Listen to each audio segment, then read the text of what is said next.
se puedan mirar. La noche fue corta pa' tanta loquera, ya está amaneciendo, me tengo que ir. Pero esta parranda se queda pendiente, por tierra caliente tiene que seguir.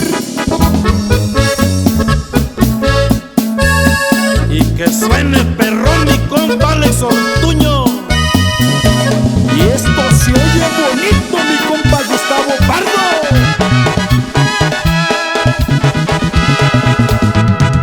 Bienvenido, compa, de nuevo a su tierra. Desde que se fue ya nunca volvió. Recuerde que juntos crecimos de niños en aquellos tiempos por esta región. Mucho le agradezco, compadre del alma. También yo le traje un regalo, perro. Una arma como esta aquí no la encuentra, ni el mismo gobierno tiene algo mejor. Preparen las trocas para hoy en la noche, mujeres y vino, hay que celebrar.